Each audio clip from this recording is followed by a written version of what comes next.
ఏ స్నేహమైనా ఏ బంధమైనా సరే నిండు నూరేళ్ళు మనతో ఉంటుందని ఎవడైనా రాసిచ్చాడా? లేదు కదా. అందుకే నేనేం చెప్తున్నానంటే, నిన్ను ఎవరు నవ్వించినా నమ్మించినా నీతో కలిసి ప్రయాణం చేస్తానని ఒట్టేసినా సరే ఎవరిని కల్లో కూడా నమ్మొద్దు.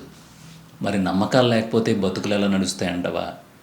ఆ నమ్మకం ఉంచుకున్నా సరే నీకు పర్సనల్గా ఒక స్పృహ ఉండాలి. అంటే ఏంటి?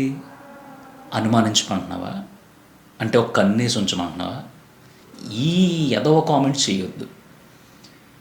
నీ లైఫ్లోనే నీ కళ్ళ ముందే రే నీ అమ్మాళ్ళు ఇద్దరు అసలు రామలక్ష్మణులు అంటోళ్ళరా అనేవాళ్ళు మీ ఊళ్ళోనే ఎక్కడ దుక్కుని చూసుంటావు.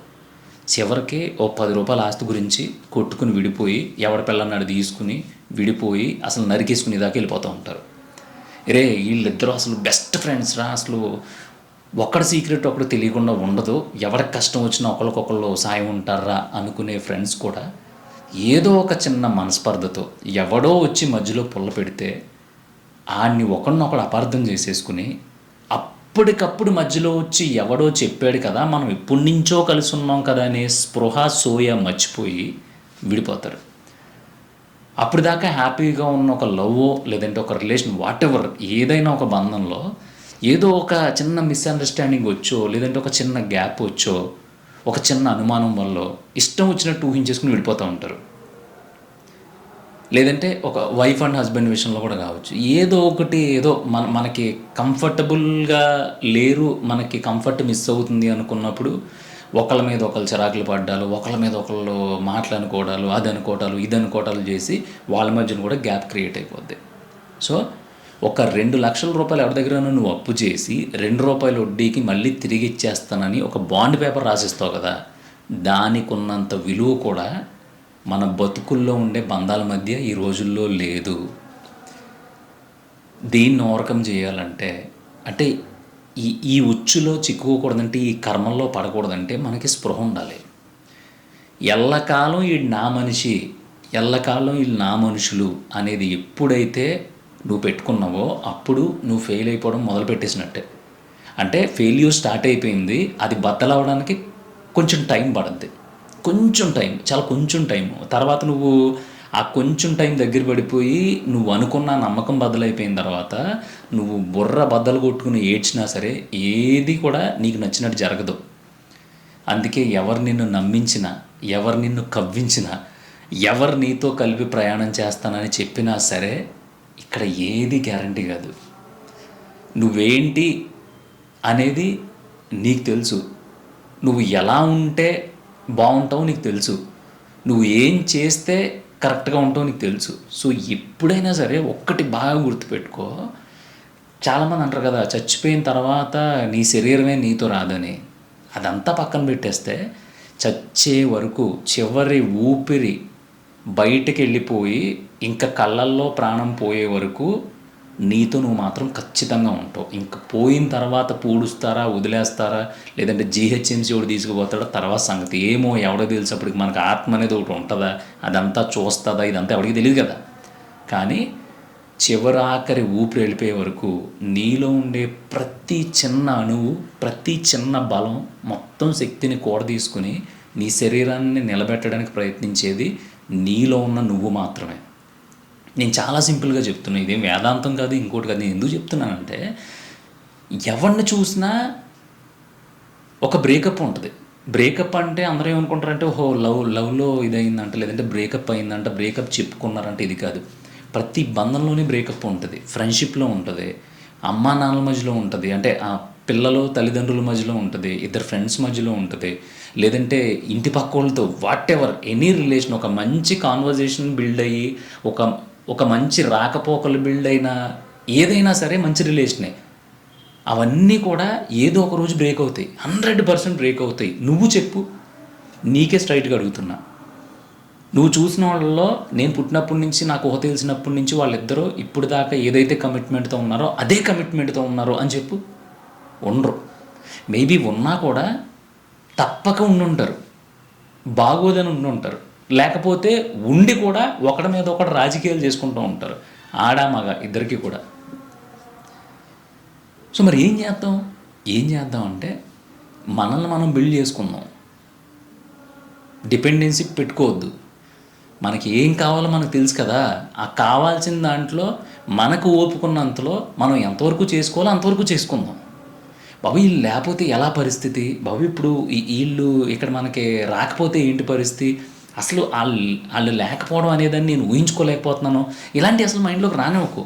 నువ్వు అనుకుంటున్నావు కాబట్టి నీకు అలా అనిపిస్తుంది. ఫర్ ఎగ్జాంపుల్, నువ్వు ఒక అమ్మాయిని లేదంటే నువ్వు ఒక అబ్బాయిని ప్రాణానికి ప్రాణంగా ఇంకా విపరీతంగా ప్రేమించేసావు. ప్రేమించేసిన తర్వాత ఆల్ ఆఫ్ సడన్ ఆ అబ్బాయి నేను వదిలేసాడు. ఏమైపోయింది, అయ్యో ఇప్పుడు దాకా రోజు ఫోన్ మాట్లాడేవాడు ఫోన్ మాట్లాడట్లేదు, మనల్ని అనేసి వెళ్ళిపోయాడు, మనం ఏ తప్పు చేయలేదు, సో ఏంటి నా పరిస్థితి అని చెప్పి నువ్వు డిప్రెషన్లోకి వెళ్ళిపోతున్నావు. జస్ట్ ఒక్కసారి ఇమాజిన్ చేసుకో, అలాంటి వాడు నా లైఫ్లో లేడు, అసలు నా లైఫ్లోకి రాలేదు. ఏదో నేను ఒక 2 సంవత్సరాలు నిద్రపోయాను, ఇప్పుడే లేచాను, చాలా ఫ్రెష్గా ఉంది, అమ్మయ్య ఇప్పుడు హ్యాపీగా మనకి బతుకు పనికొచ్చేది ఏంటి అంటే మనం లగ్జరీగా బతకాలనుకుంటున్నాం కాబట్టి డబ్బులు ఎలా సంపాదించాలి, మంచి జాబ్ ఎలా కొట్టాలి, లేదంటే ఏదో ఒకటి కెరీర్ ఎలా బిల్డ్ చేసుకోవాలి, లేదంటే నాకు నచ్చిన పని ఎలా చేయాలి, ఇలాంటి ఆలోచించి ఎలా ఉంటుంది. ఒక్కసారి ఆలోచించు, జస్ట్ ఒక్క సెకండ్ ఆలోచించు. నీ లైఫ్లోకి రాలేదబ్బా, నువ్వు తినటం మానేసేదనవా, పడుకోవడం మానేసేదనవా, బయటికి వెళ్ళడం మానేసేదనవా, లేదా నీ పనులు నువ్వు చేసుకోవడం మానేసేదనవా, డబ్బులు సంపాదించుకోవడం మానేసేదనవా, ఏది మానేదనువు కాదు. కాకపోతే నీ దిక్కుమాలిన బుర్ర ఏం చెప్తుందంటే, అదిగో ఈ టైంకి నీకు గుడ్ మార్నింగ్ అని మెసేజ్ వచ్చేది, అదిగో పలానా అప్పుడు ఇంకో ఈ రోడ్లోంచే కదా మీరు నడుచుకుంటూ వెళ్ళారు, అదిగదిగదిగో ఆ సినిమా పాట వినిపిస్తుంది కదా, ఆ పాటే కదా మీ ఇద్దరికీ ఫేవరెట్, ఇలాంటివన్నీ మనకి గుర్తు చేసి దీన్ని చెడగొడుతుంది. ఇక్కడ ఏమన్నా ఉంటుందా అంటే ఉంటుంది. ఏదైనా ఒక మంచి ఫీలింగ్ వచ్చినప్పుడు ఇక్కడ ఏదో ఒక గాలి ఉన్నట్టు లేదంటే తేలిపోతున్నట్టు అనిపిస్తుంది. సో దాన్నే హృదయం అంటారు. ఇక్కడ టక టక టక కొట్టేసుకునేది గుండెకే మాత్రమే. ఈ గుండెకి ఊపిరితిత్తులకి మధ్యలో ఉండే ఒక చిన్న ఖాళీలో ఒక మ్యాజిక్ జరుగుతూ ఉంటుంది మనకి. దాన్ని హృదయం అంటావా, మనసు అంటావా, లేదంటే ఏ కొబ్బరికాయ అంటావా, పుచ్చకాయ అంటావా, తర్వాత సంగతి. సో అవన్నీ మనకి ఇది గుర్తు చేస్తూ ఉంటుంది. ఇది ఎందుకు గుర్తు చేస్తూ ఉంటుంది అంటే, వాళ్ళు మనకి నచ్చారు కాబట్టి వాళ్ళ విషయాల్లో మనకి ఏది కనిపించినా ఏది వినిపించినా సరే వెంటనే మైండ్ రియాక్ట్ అయిపోతూ ఉంటుంది. ఎందుకంటే నువ్వు అలవాటు చేసేసావు. రోజు మందేసి ఓడికి ఒక వారం రోజులు మందు దూరంగా పెట్టేస్తే ఆడు వైన్ షాప్ ముందు నుంచి వెళ్తున్నాడంటే ఆడు మనసు నాకు తెలిసి విక్రమార్కుడు సినిమాలో అది లచ్చిందే లాక్కెళ్ళిపోయి చూసావా, ఆ రేంజ్లో మందు షాపు లాగేస్తూ ఉంటుంది. నీ మనసు కూడా మీ ఇద్దరు కలిపి అనుకున్న, మీ ఇద్దరు కలిపి చూసిన, మీ ఇద్దరు కలిపి ఊహించుకున్నది ఏదైతే నీ మైండ్లోకి వస్తూ ఉంటుందో అప్పుడు నీ మైండ్ సెన్సెస్ పంపిస్తూ ఉంటుంది. ఇది మీ ఇద్దరికి ఇష్టం కదా, మీ ఇద్దరు ఇలా ఉందాం అనుకున్నారు కదా, ఈ సందులో కూర్చున్న ఐస్ క్రీమ్ ఇవన్నీ తోటకూర తీసి పడదబ్బు, జస్ట్ స్పృహలోకి రా. అదంతా ఒక ఊహ, అదంతా కల్పితం, అదంతా బయటకు వచ్చి ఒక్కసారి ఫుల్ ఫోకస్లో చూడు ప్రపంచాన్ని. నీతో పాటు ఎదిగిన వాళ్ళు, నీతో పాటు బ్రతుకుతున్న వాళ్ళందరూ, వాళ్ళందరికీ ఇది ఫుల్ హ్యాపీనెస్తో 100% హ్యాపీనెస్తో బతకట్లా. ఇప్పుడు నీ పక్కనే ఒక నడుచుకుంటూ వెళ్తాడు, అమ్మా వీడు చాలా హ్యాపీగా ఉన్నాడు అనుకోవడానికి లేదు. ఆడి బతుకులో ఎన్ని బొక్కలు ఉన్నాయో ఎవడో తెలుసు. కానీ ఎన్ని చిల్లులు పడినా ఆ చిల్లులన్నిటి మధ్యలోంచి బయటకు వచ్చి రోజు పొద్దున్నే లేచి ఎవడికున్న పని ఆడు చేసుకుని నెలాఖరికి ఒక 4 రూపాయలు సంపాదించుకుని కావాల్సిన దాంట్లో ఎంతో కొంత సర్దుకుని కొనుక్కుని బతికేయాలి. చావు అనేది వచ్చినప్పుడు చచ్చిపోవాలి. ఇది కరెక్టే కదా, ఇదే కరెక్ట్. లేదు నేను చాలా బాగుంటాను, నేను హీరోని అవ్వలేకపోయాను, సో ఏంటి నా పరిస్థితి అని బెంగ పెట్టుకున్నాం అనుకో, నీ ప్రాబ్లం. ఏమో నువ్వు హీరో అవ్వటానికి కాదేమో, ఇంకా అంతకు మించి అవ్వడానికి పుట్టేవేమో, ఎవడో తెలుసు. సో ఈలోపు మన చేతిలో ఉన్నది ఏదో మనం చేసి తగలడితే ఏదో ఒకటి అవుతాం చివరికి. అలా కాకుండా ఒక సాలిడ్ రిలేషన్షిప్, ఒక సాలిడ్ ట్రావెల్ జీవితాంతం ఉంటుంది అనుకుని అదే లూప్లో తిరుగుతూ గిరగిర బొంగరంలో అక్కడే తిరిగావు అనుకో, నువ్వు ఒక్కడవే తిరుగుతావు. నీ చుట్టుపక్కల ఉన్నావు, నువ్వు ఎవరైతే నమ్మావో వాళ్ళందరూ గ్రౌండ్ మార్చేసి ఇంకో చోట తిరుగుతూ ఉంటారు. ఎందుకంటే నీతో అవసరం లేదు, ఇప్పుడు నీతో అవసరం అయిపోయింది, నీతో ఇంట్రెస్ట్ లేదు. ఇప్పుడు నీకు అర్థమవుతుందా? నీతో వర్కౌట్ అవ్వట్లా. ఫస్ట్లో నడిచింది, ఇప్పుడు నడవట్లా. ఫస్ట్లో బాగుండేది, ఇప్పుడు బాగుంటలా. ఫస్ట్లో అద్భుతంగా అనిపించింది, ఇప్పుడు అనిపించట్లా. అబ్బా భలే ఉందరా అనిపించేది, ఇప్పుడు అసలు ఆ ఇమాజినేషన్ రావట్లా, వెళ్ళిపోయారు. ఒకవేళ బాగుంటే ఉంటారు కదా. లాస్ట్ టైం కూడా కుక్క గురించి మాట్లాడుకున్నాం. మీ ఇంట్లో కుక్క ఉంది, దానికి మంచిగా ఫుడ్ పెడుతున్నాం, ఫుడ్ బాగుంది, అంతా నచ్చింది, మీ ఇంటి దగ్గరే ఉంటుంది. ఆల్ ఆఫ్ సడన్ పక్కింటోడు ఎవడో బిస్కెట్ వేసాడు, ఆ బిస్కెట్ దానికి ఏంటి బంగారం కంటే బాగుంది అనిపించి అది ఇంక నువ్వేం పెట్టినా తినకుండా ఆలుగుమ్మం దగ్గర కూర్చుని నువ్వు వెళ్ళినా సరే ఎవడో మనకు తెలియదు అన్నట్టు చూసిందనుకో, అది నీ ప్రాబ్లం కాదు, ఆ కుక్క ప్రాబ్లం. దానికి అక్కడ బిస్కెట్లు నచ్చినాయి, అక్కడ తింటుంది, అక్కడే ఉందాం అనుకుంటుంది. వన్ ఫైన్ డే అద్దిల్లు కాబట్టి ఎప్పుడు ఖాళీ చేసి వెళ్ళిపోతాడు.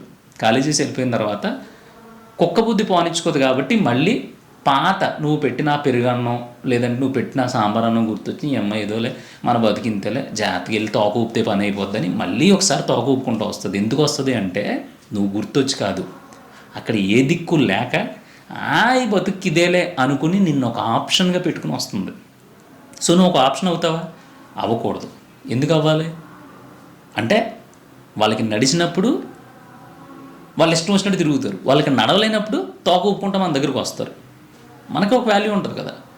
అందుకే ఎవరో నవ్వించారనో, ఎవరో కవ్వించారనో, ఎవరో జీవితాంతం ప్రయాణం చేద్దారనో, ఏదో ఒకటి చెప్పారనో నువ్వు అనవసరంగా లేనిపోని అన్నీ ఊహించేసుకుని లోపల గుళ్ళు గోపురాలు లేదంటే పెద్ద పెద్ద రాజ్మహల్లో కట్టేసుకున్నావు అనుకో, నువ్వు ఇలా చూసి లోపు మొత్తం అన్నీ కూలిపోతాయి. ఇది నేను ఒక చోట విన్నమాట. ఇది నా పర్సనల్గా నాకు అనిపించింది కాదు. తర్వాత ఆ మాటను పదే నేను తలుచుకుంటుంటే భయం వేసింది. అవును కదా, నిజమే కదా. ఎందుకంటే నా లైఫ్లోనే ఈడు అమ్మ మనకి మంచి ఫ్రెండ్ రా అనుకున్న వాళ్ళందరూ హ్యాండ్ ఇచ్చారు. లేదు వీళ్ళు మనకు మంచి సపోర్ట్ చేస్తారా, బాగున్నారు వీళ్ళు, అసలు ఇలాంటి వాళ్ళని చూడలేదు అనుకున్న వాళ్ళందరూ వాళ్ళకి మించిన ఎదవలు లేరు అనిపించుకున్నారు. తర్వాత ఇలా వెళ్తే బాగుంటుందిరా అనే సలహా అడిగితే మంచి సలహా ఇస్తారు అనుకున్న వాళ్ళందరూ ముందు సలహా ఇచ్చి వెనక్కి వెళ్ళే బొక్కలే వీడు చేసేదా పెట్టేదా అద్దావా సలహా కావాలని సలహా అన్నోళ్ళు కూడా ఉన్నారు. ఇది నా ఒక్కడికే కాదు, నేను మీ ఇంట్లోడిగా చెప్తున్నా, ప్రతి ఒక్కడికి సొసైటీలో బయట ఇదే ఎదురవుద్ది. అందుకని నేను ఏమంటున్నా అంటే సిరివెన్నెల గారు చెప్పింది చాలాసార్లు చెప్తూ ఉంటాను. నెత్తురుంది సత్తు ఉంది, దేహం ఉంది ప్రాణం ఉంది, నెత్తురుంది సత్తు ఉంది, ఇంతకంటే సైన్యం ఉండునా అనేది ఆయన ఏం తాగి రాశాడో నాకు తెలియదు, కానీ అదొక్కటే కరెక్ట్. దేహం ఉంది ప్రాణం ఉంది నెత్తురు ఉంది సత్తు ఉంది. ప్రతి ఒక్కడికి దమ్ము ఉంటుంది, ఎంతో కొంత ఓపిక ఉంటుంది. నువ్వు 50 కేజీలు ఎత్తగలిగితే నేను 20 కేజీలు ఎత్తుతా. నేను 2 సార్లు పట్టుకెళ్తే 40 కేజీలు, ఇంకో 10 కేజీలు పట్టుకెళ్తే 50 కేజీలు. నువ్వు ఒకేసారి 50 కేజీలు పట్టుకెళ్తే నేను 3 సార్లు 50 కేజీలు పట్టుకెళ్తా. అంతకు మించి పోయేది ఏమి ఉండదు. దయచేసి ఎవరి మీద ఓవర్గా ఎక్స్పెక్టేషన్ పెట్టుకోకండి, ఎవరి మీద ఓవర్గా ట్రస్ట్ పెట్టుకోకండి, ఎవరి దగ్గర నుంచి ఏది ఎక్స్పెక్ట్ చేయకండి.